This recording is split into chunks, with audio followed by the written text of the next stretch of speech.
Thank you for attending this Township of North Dumfries Committee of the Whole meeting on Monday, November 9th, 2020. This is teleconference video, and due to COVID-19 and recommendations by Waterloo Region Public Health to exercise social distancing and public thresholds, Township Council meetings are currently being held electronically. Members of the public may watch and or participate in this open meeting electronically by using any of the following methods. Watch the live stream by accessing the meeting at calendar.northdumfries.ca/council. Under the video column, click on the link for the meeting date that you wish to watch. You do not need to have a YouTube account to watch the live stream. You cannot directly participate in the meeting via the live stream, as this is for viewing only. Secondly, members of the public interested in attending as an observer or wish to speak to any of the items must submit the request in writing to the Clerk's Division at clerk@northdumfries.ca before 6 p.m. on Monday, November 8th. A link and telephone number will be provided to those who register before the deadline. Actually, it should have been, isn't today Monday? That's a typo, but anyways. And third, if you would like to comment on a particular item but are not available to attend the meeting virtually, members of the public are invited to submit written comments at clerk@northdumfries.ca, which will be provided to the mayor and council prior to the meeting. I'd like to now call the meeting to order. Could I have approval of the agenda, please? Moved by Councillor Gillespie, seconded by Councillor Osner, that Council adopt the November 9th, 2020 Committee of the Whole agenda as presented. Mayor Foxton, your vote on that? Yes. Councillor Rollman? Can Councillor Osler second that when he's not here? I'm here now. That's correct. He is here. Oh, who's here? Okay. I'm here. Okay, then I vote yes. Okay, thank you. Councillor Osner? Yes. Councillor McCreary? Yes. And Councillor Gillespie? Yes. Okay, that carries. Thank you. Is there any disclosure of pecuniary interest and general nature thereof? Seeing none, I'd like to have the motion, please, to sit as Committee of the Whole. So moved by Councillor Osner and seconded by Councillor Rollman, that Council adjourn to sit as Committee of the Whole. Mayor Foxton, your vote on that? Yes. Councillor Rollman? Yes. Councillor Osner? Yes. Councillor McCreary? Yes. And Councillor Gillespie? Yes. Okay, that carries. Thank you. Would anyone like to speak on any of the reports in finance at function? And if so, which item would you like to be moved to speak on?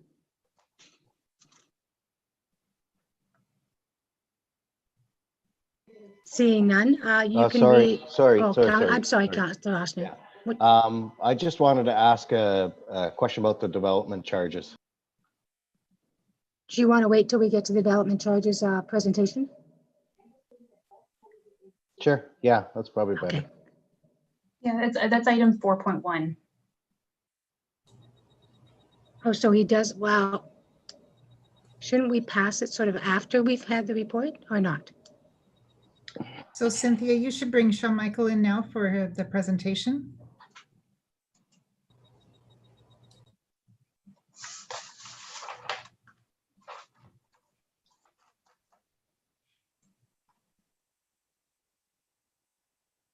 And he's muted. Sean, you're muted. I think he's.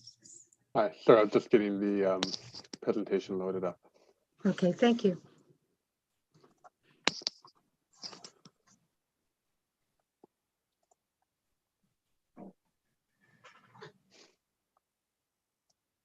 Everyone, that's visible on your end?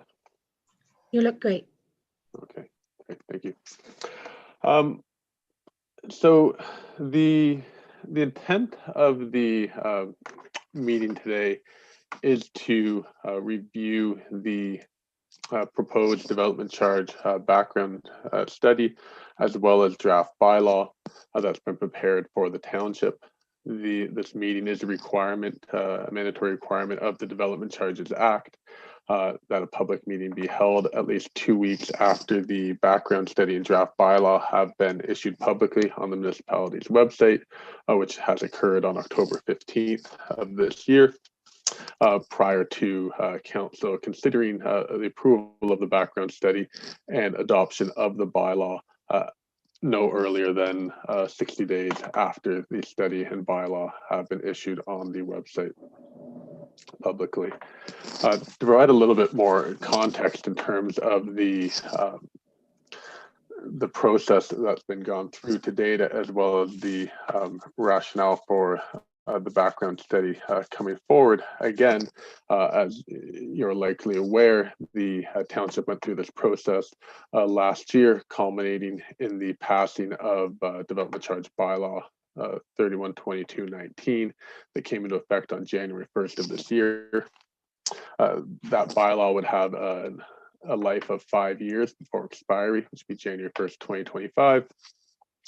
However, the township has gone through the process of undertaking a new background study at this time in response to two drivers. The principal or one of the drivers being changes in the anticipated growth related capital needs to service a new development over the respective forecast periods, as well as some significant changes to the Development Charges Act that came into effect on September 18th of this year. And so further on those changes, the proposed changes to the Development Charges Act have been proposed to come into effect for a little over a year and a half now, commencing with the More Homes, More Choice Act, receiving royal assent on June 6th of last year. However, most of the proposed changes to the Development Charges Act that were proposed by the More Homes, More Choice Act did not come into effect and would not come into effect until the sections of the act were proclaimed. As of January 1st of this year, the only changes from the More Homes, More Choice Act that did or had been proclaimed and had come into effect were changes on the determination of when a development charge is calculated, which is typically at the time of building permit issuance. However, for developments arising from site plan or zoning bylaw amendment applications, that charge would then be calculated at the time those applications were received and held at that rate for a maximum period of 2 years until building permit issuance. The other change in terms of the timing of collection of development charges that came into effect on January 1st was that for rental housing and institutional development, municipalities are now required to allow for the payment of those DCs over 5 years, commencing on the date of occupancy, and for nonprofit housing over 20 years, commencing on the date of occupancy. And that differs from the current or the prior provisions of the Development Charges Act, whereby municipalities were able to allow for the deferral of payment of development charges for any application. This is now a requirement for those types of developments. And as well, the act allows municipalities to charge interest to the above policies if so desired. Then continuing with the changes to the Development Charges Act with the COVID-19 Economic Recovery Act, or Bill 197, which received a royal assent in July 21st of this year, and then being proclaimed on September 18th. There were further changes to the Development Charges Act that brought into effect the remaining unproclaimed sections of the More Homes, More Choice Act, as well as further changes under the COVID-19 Economic Recovery Act. And the most impactful changes or amendments that were identified were changes to the eligible services, whereby previously the Development Charges Act defined certain services that were ineligible, and therefore all other services potentially could be eligible under the Development Charges Act. The COVID-19 Economic Recovery Act reframed that tool to now define only which services are eligible. In terms of the township's development charge policy, the only service that had previously been included in your development charge bylaws, which is now ineligible, would have been municipal parking. Further changes within Bill 197 were to maintain the further statutory exemptions for the creation of second dwelling units in new residential buildings, as well as the intensification or exemptions for the intensification of existing housing in ancillary structures.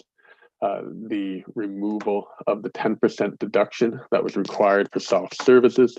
So as we'll see in the methodology in a few slides, the Development Charges Act previously required that municipalities deduct 10% of the growth-related costs for all soft services, those being principally parks and recreation for the township. That 10% deduction has been removed, thereby increasing municipalities' ability to recover those growth-related costs from new development. And then as well, the Act now allows classes of service to be created for the purposes of the bylaw and reserve fund administration that relate to any combination of services or the capital needs within the respective services. The study process that we proceeded through to date began with a detailed assessment of the anticipated development and growth forecast, as well as the anticipated increase in need for service for that anticipated development, before making the development charge background study and draft bylaw available to the public on October 15th, before proceeding to the public meeting of council today, with the anticipated date of bylaw passage occurring at the December 14th public meeting or council meeting, with an anticipated effective bylaw date of January 1st of next year.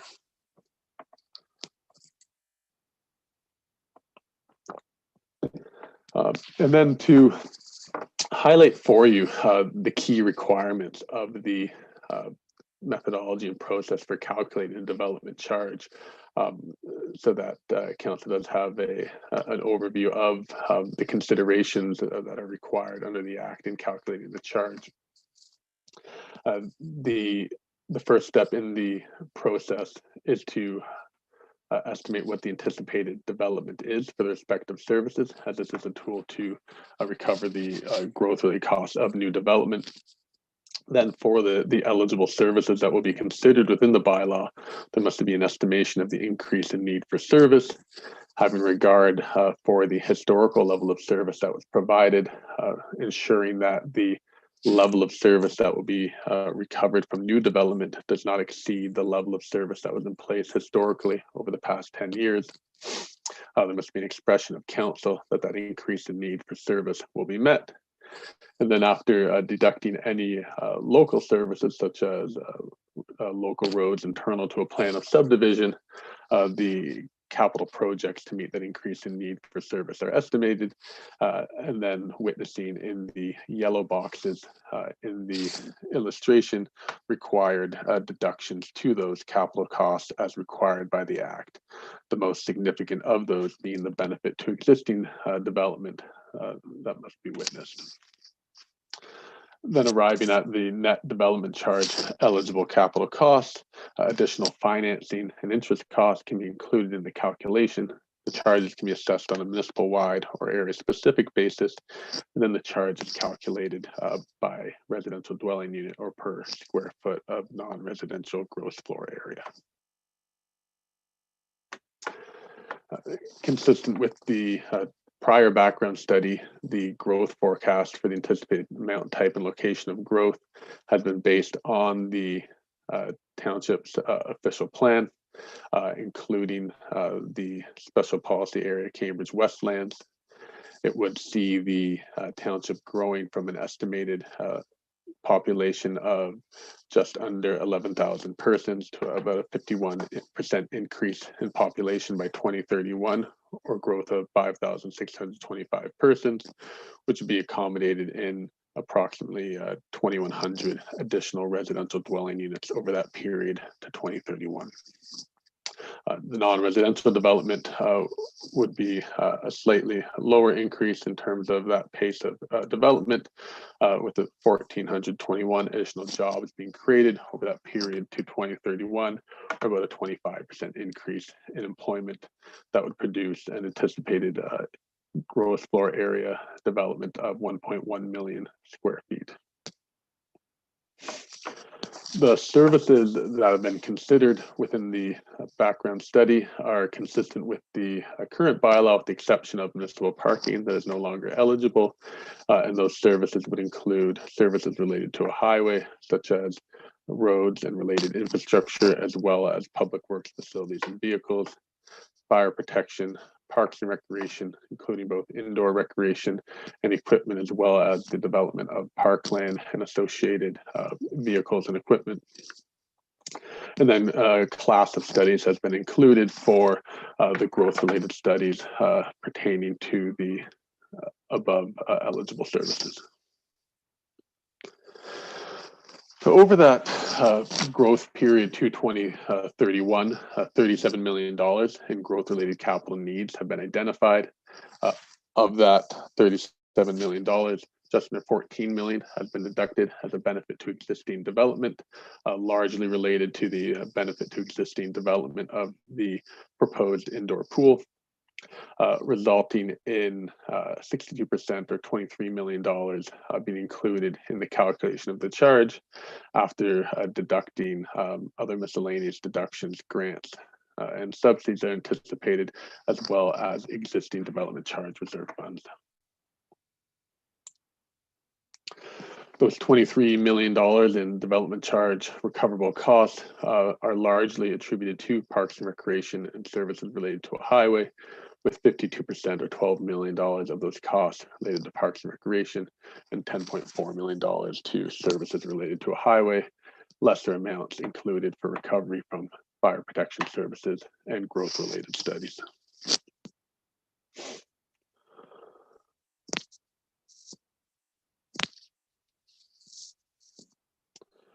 In terms of the calculated schedule of charges, it's been presented in 2021 values consistent with the timing of proposed implementation on January 1st of next year. As you can see, the charges are presented by a residential dwelling unit type, those for single and semi-detached dwellings, apartments differentiated between 2-bedroom and greater and 1-bedroom and bachelor, and then other multiples, which would include for example, townhouses and other dwelling unit types not defined in the other classes of the charge.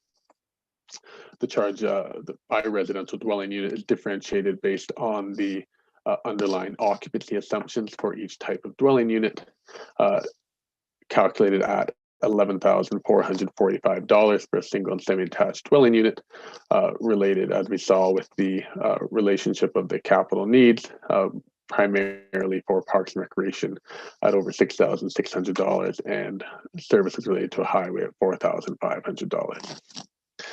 The non-residential charge is $1.96 per square foot of gross floor area, related primarily to services related to a highway, as the parks and recreation costs are primarily a residential benefit.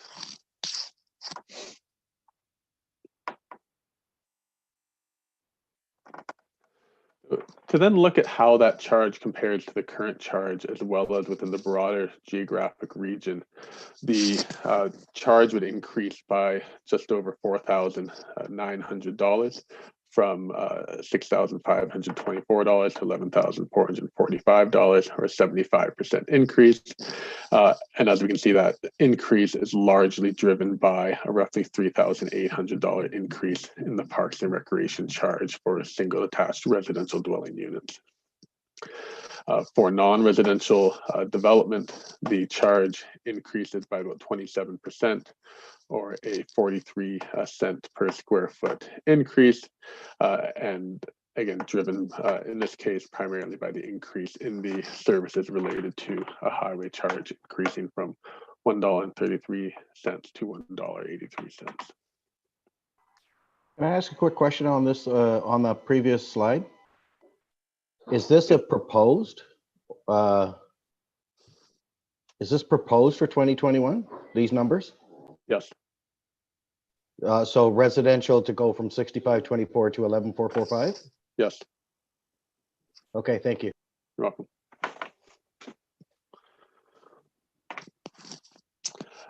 And so to put that increase into its context of the overall development charge payable in the township as well as the surrounding areas, the charge is presented including not only the township's development charge, but as well as the development charge that will be payable to the region of Waterloo, as well as the education development charge in the green section of the bar graph. And we can see the identified by the gray arrow, the current position of North Dumfries at just over $35,000, just above that in Blanford Blenheim, but below that in Wellesley, Guelph, Wilmot, and Woolwich. With the proposed increase of roughly $4,900, this is about a 14% increase in the overall development charge payable. That would increase the township above that in Wellesley and Guelph, but still below that in Wilmot and Woolwich. So if I'm correct, Sean Michael, what we're saying here is we are slightly lower than Pushland, which is the lowest, or Pushlands is the lowest. Pushlands is a little lower than us, correct?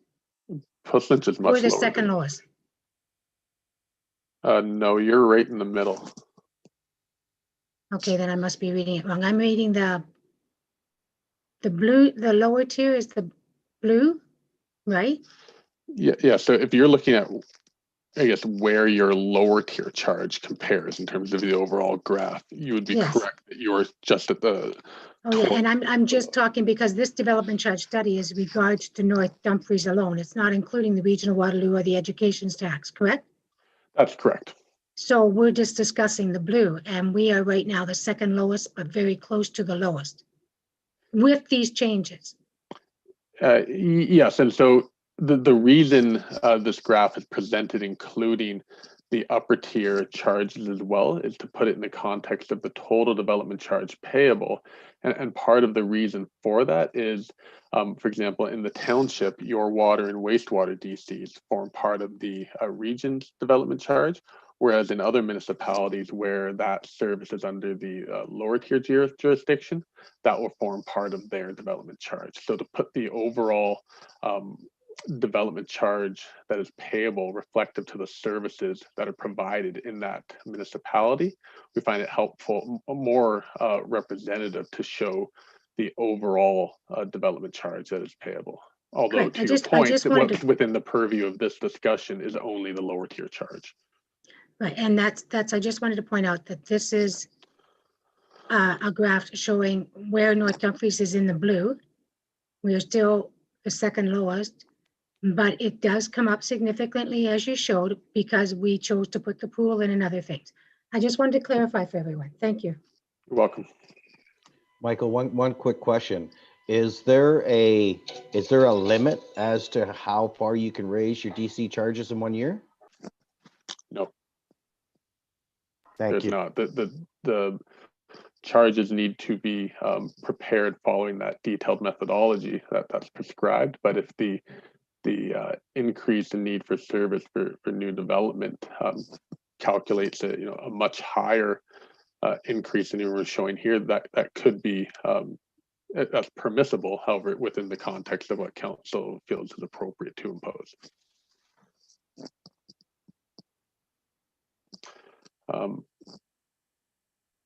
So then moving on from residential to the commercial charges that would be payable in the region, the roughly 43-cent increase or 25% increase in the township's charge would represent only a 2.5% increase in the total development charge payable within the township, not changing that relative position within the region, still below that and the other townships of Wellesley, Woolwich, and Wilmot. And then with industrial development, that again, that position not materially changing relative to the other municipalities, with the increase, the 43-cent increase in the township's charge being about a 4.7% increase in the total charge payable because of the region's policy to impose a lower industrial development charge than they do for commercial development. Michael, can I ask a quick question again?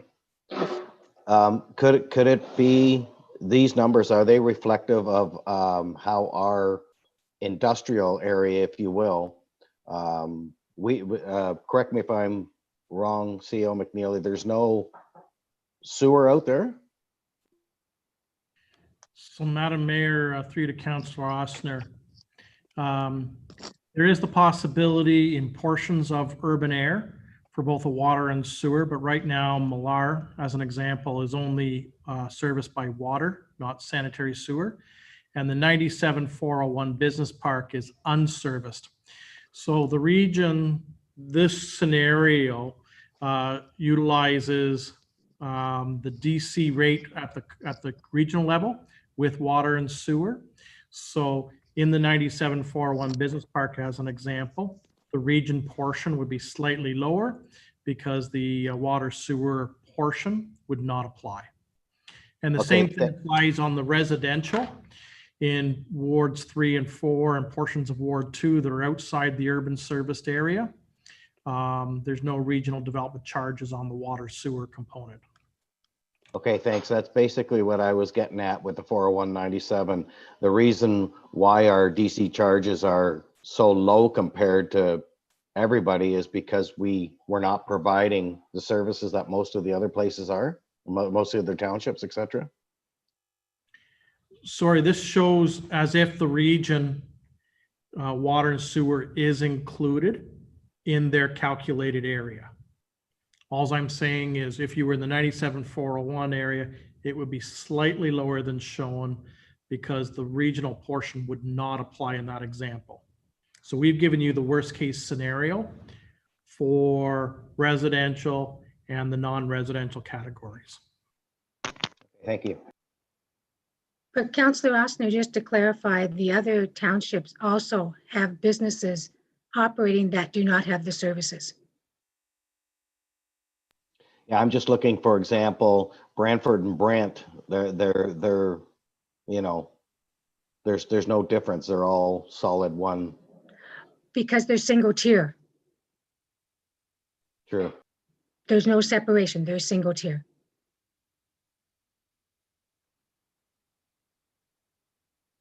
Go ahead, Sean Michael. Thank you.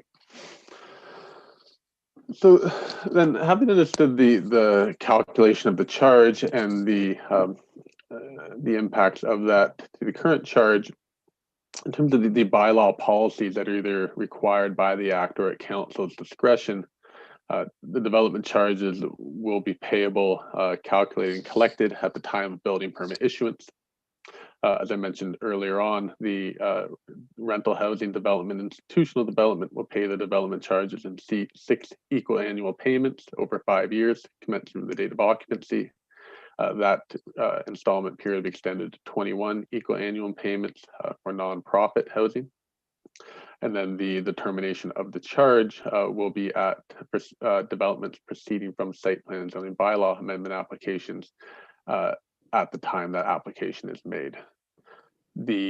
As municipalities are allowed to charge interest in relation to the above policy or policies, what is proposed within the township is that a rate of interest of the prime lending rate plus 2% will be charged to reflect the township's short-term cost of borrowing, and that policy being consistent with the policy that's been developed by the Region of Waterloo Development Charges Working Group and consistent with the proposed policies for the other municipalities within the region as well. The charges will also continue to be indexed annually on December 1st of each year, consistent with the policies of the other regional municipalities. The statutory exemptions that are required under the Development Charges Act include any expansions to existing industrial buildings of up to 50% of the existing gross floor area will not pay development charges. The intensification of existing housing within the existing building or in a structure ancillary to the existing residential building will be exempt from development charges, subject to the prescribed limits, which are that a single detached dwelling unit may add up to 2 additional apartments within or ancillary to that existing dwelling, as long as the size of the existing home doesn't double. And other classes of residential dwelling units can add up to 1 additional apartment unit within the existing building or an ancillary structure without the payment of development charges. For new residential buildings, a second dwelling unit in prescribed classes of those new residential buildings would be exempt, as well as in structures ancillary to the new residential dwelling, and you do not impose development charges on yourselves or the levels of municipal government or school boards. The proposed non-statutory exemptions are consistent with the current exemptions within the township's bylaw, and that development charges would not be imposed on the Grand River Conservation Authority dwelling units for the purpose of nonprofit housing that are 100% funded by the region. Temporary uses would be exempt: home occupations, farm buildings, as well as the temporary buildings without a foundation as defined in the building code for a period not exceeding 6 months would also pay development charges, and accessory uses are also exempt from the payment of development charges. Sean Michael, can I ask you a quick question, please? On the previous screen. Okay, the next previous screen, sorry. Just a quick question. When you say industrial buildings can expand by 50% with no development charges, is there a limit to how many times they can expand? Because if they're at 10,000 square feet and then they build 5,000 square feet, the next year, can they build 7,500 square feet without development charges? So potentially, I'd have to double check your bylaw whether there's wording in there to limit the further expansions. I don't recall off the top of my head, but while we're speaking, I'll pull that up. So I have that because what the act and I guess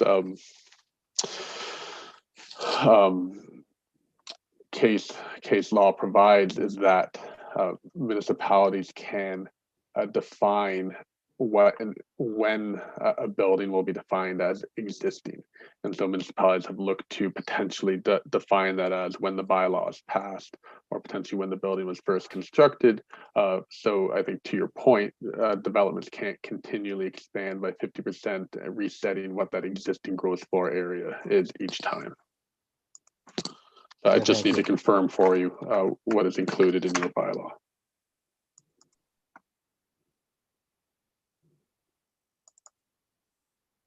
Carry on, Sean Michael. Thank you.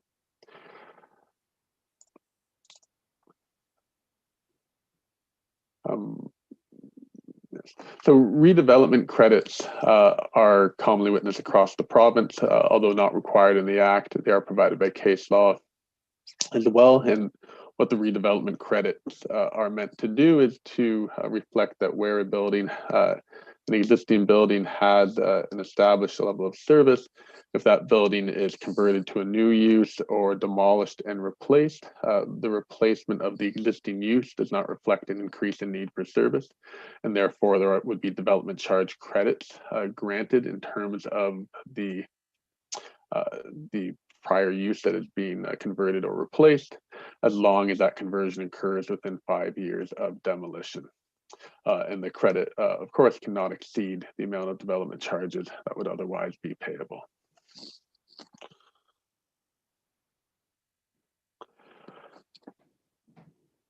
So the next steps in the process then are to receive feedback from the public meeting, from the public and council, consider whether there are any further addendums to the background study and draft bylaw required based on that feedback. Council would then consider the background study as amended and draft bylaw for passage at the December 14th council meeting with an anticipated bylaw effective date of January 1st of next year. That does conclude the presentation. Thank you. Can you remove the screen, please? Thank you very much. Councillors, questions, comments? Councillor McCreary. I just have a question regarding the development charges that we are proposing to collect for the community pool. So I'm wondering what would happen to that money if, say, let's say 10 years down the road, we determine that we aren't able to build the pool because maybe we aren't able to raise the other funds that we need through grants or debt. That money would be collected. So what would happen to it? Are we able to use it for another project? Can we move it to another category? What would happen to all that money? So the money that's collected in your reserve fund is not collected for any one project, but it's collected for the service. And so that money that's collected under the Parks and Recreation service would then be utilized for other Parks and Recreation growth related needs that have been identified. So you would not have the ability to move it to another DC service or to a general capital reserve. It would have to remain within the Parks and Recreation DC Reserve Fund and used for development charge eligible Parks and Recreation costs. Okay, thank you. CEO McNeely, the question that Councillor Osler asked in regards to the one-time expansion, do we know what our bylaw states? Madam Mayor, if you give me a moment, I'll pull up the draft bylaw and I'll confirm. Thank you. There was something else I was going to ask Sean Michael, and you may not be able to answer, but let's say that we get into the rental housing or an institution and they pay 6 payments over 5 years and we charge a rate of interest plus, you said, 2%. What happens if the person that owes us the money walks away? The amount is added to the tax roll. If there's any default in payment at any time in that over those installment payments, is collected in the same manner as unpaid taxes. So it's put to the tax roll of all of the residents, all of the, no, not Shelley. Shelley, can you explain them, please? I see you shaking your head. Yeah, it's so each property is identified by a roll number. So it's actually identified to that particular property and it'll be collected for whoever the owner is for that property. The interesting question at Regional Council that came up, and this is probably over a year ago or so when this first came out, was that a lot of regional councils did not believe that the cost of the house would come down, that the developer would still charge the same amount and then take their time to pay over the 5 or 6 years. And so actually they would charge above. So they would charge the house, if the house was worth $500,000 with the development charges in, they would still offer it at $500,000 and then tack on the child development charges above that. Because we don't really know the separation, right? So then they walk away with extra money. But that's a dilemma that's going to happen everywhere, if it does happen. Okay, do you know, CEO McNeely, do you saw the bylaw yet? Mayor, I've just pulled the bylaw up. I'm just reading the various clauses. Okay. So I do have that for you.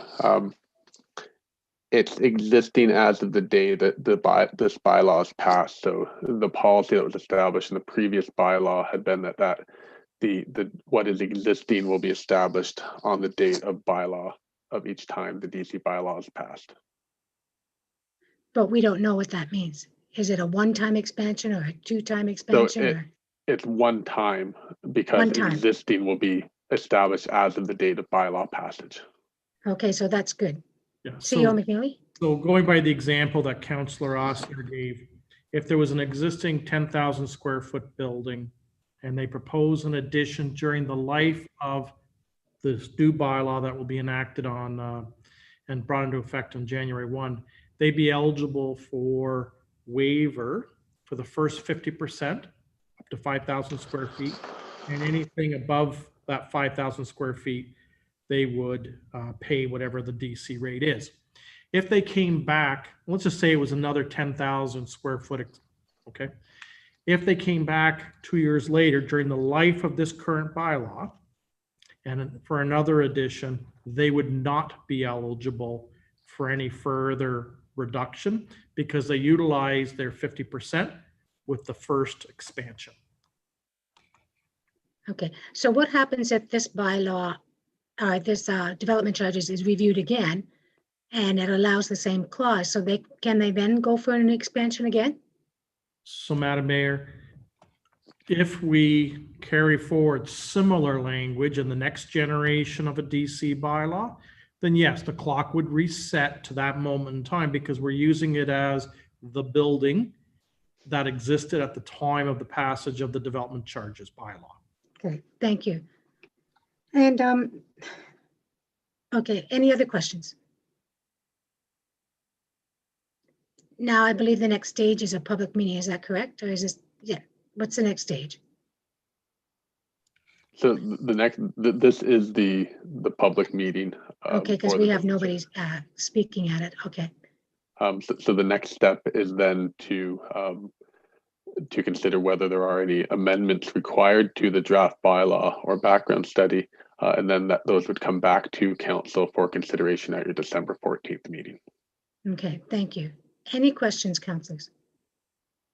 Seeing none, clerk, now and if there's no other questions in regards to the financial reports, then you can read the motion as written. Yeah, no, certainly. Just before moving to the motion, Mayor Foxton, I did just want to note that this evening's public meeting pertaining to the development charges background study notice was given in accordance with the Development Charges Act. And I also just wanted to note that any persons wishing to be notified of this decision or any convening of future meetings to register with the clerk's division at clerk@northdumfries.ca. Thank you. I missed that. I didn't turn the page over. That's okay. So the motion is moved by Councillor Gillespie and seconded by Councillor Osner. The development charges background study and draft bylaw report FIN number 26-2020 and presentation from Watson and Associate Limited be received, and that all public comments received through the consultation process be returned to staff and the township's consultant for further consideration in a future report to council at the December 14th, 2020 meeting on the disposition of this matter. Mayor Foxton, your vote on that? Yes. Councillor Rollman? Yes. Councillor Oster? Yes. Councillor McCreary? Yes. And Councillor Gillespie? Yes. Okay, that carries. Thank you, Sean Michael. Thank you very much. Have a good So night. the banking one, are we doing as a separate motion, Ms. Sage? We're doing the banking one as a separate motion now? We can do that if there's anyone that'd like to speak to the item. There's not, so go ahead. We'll do it All as a my separate questions motion. were answered during the, Well, we're on the banking one now. So go ahead, Ms. Sage. So moved by Councillor Gillespie and seconded by Councillor Osner that FIN report number 29-2020 be received and that council adopt as the authorized signing authorities for checks the following individuals: 1, Mayor Susan Foxon; 2, Deputy Mayor Margaret McCreary; 3, Shelley Stedel, Treasurer Director of Corporate Services; 4, Andrew McNeely, Chief Administrative Officer; 5, David Takis, Deputy Treasurer, Financial Analyst; and that Royal Bank of Canada, RBC, be notified that these signing authorities remain in effect until November 30th, 2021. So Mayor Foxton, your vote on that? Yes. Councillor Rollman? Yes. Councillor Osner? yes. Councillor McCreary? Yes. And Councillor Gillespie? Yes. Okay, that carries. Thank you. Now I believe we're going to have the next delegate come in and speak. Yes, so we do have someone registered for item 6.1. Or sorry, no, we have for 6.2, sorry.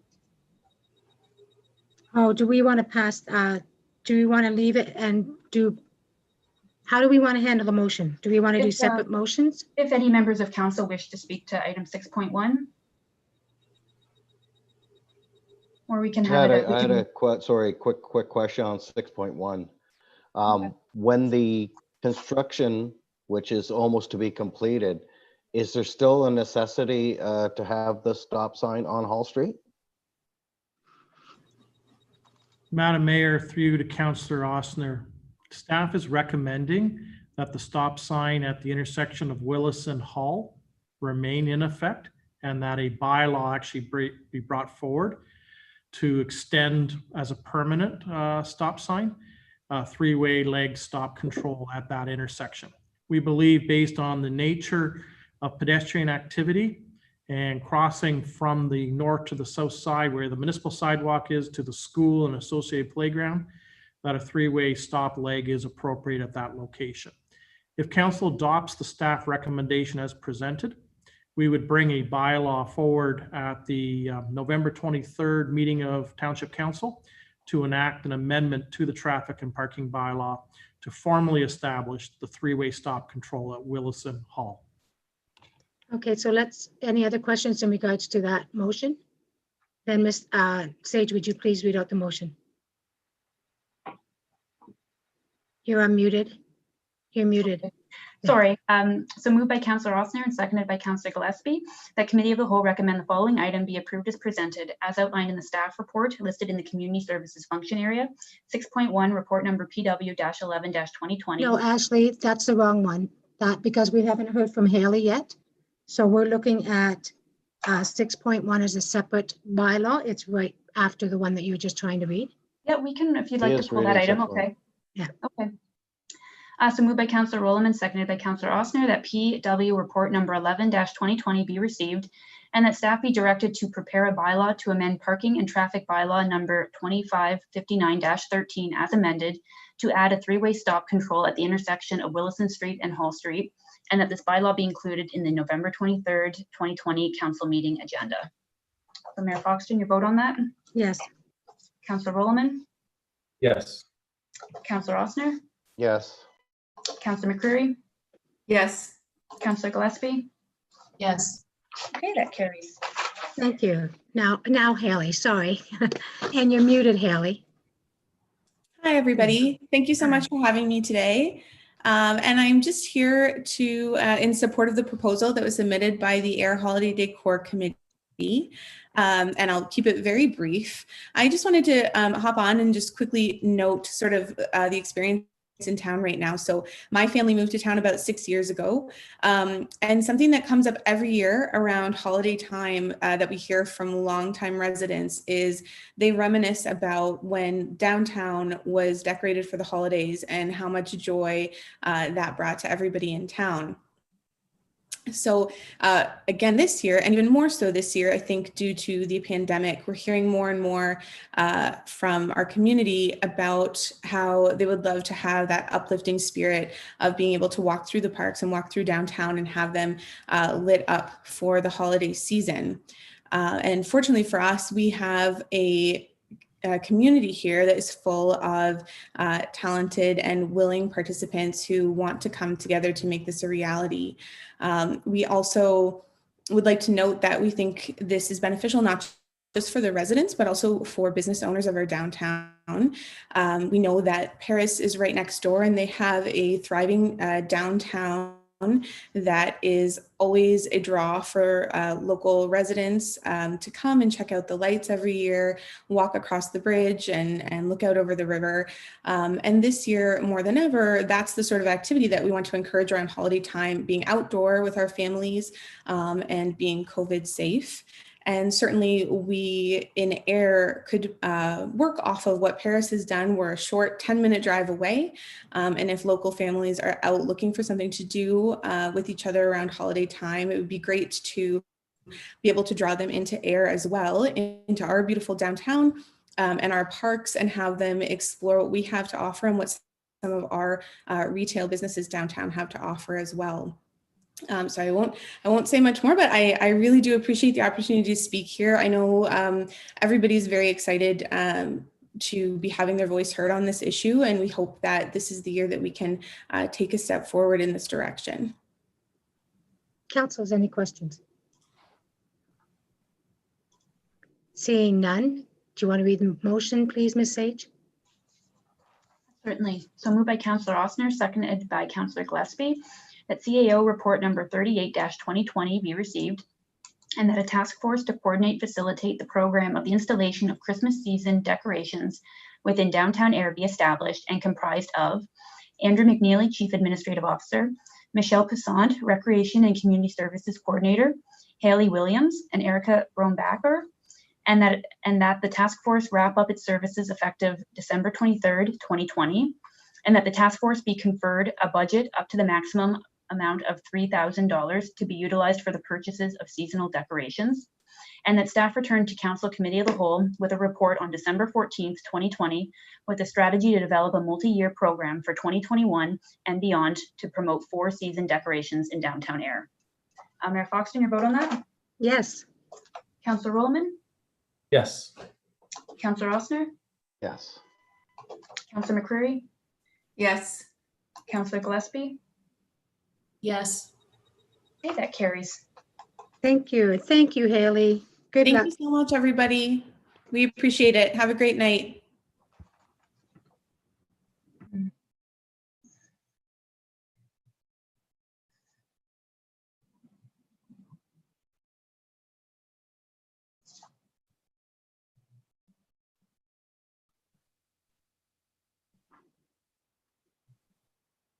Ashley, the Okay, motion for moving proceed with into the next closed. motion.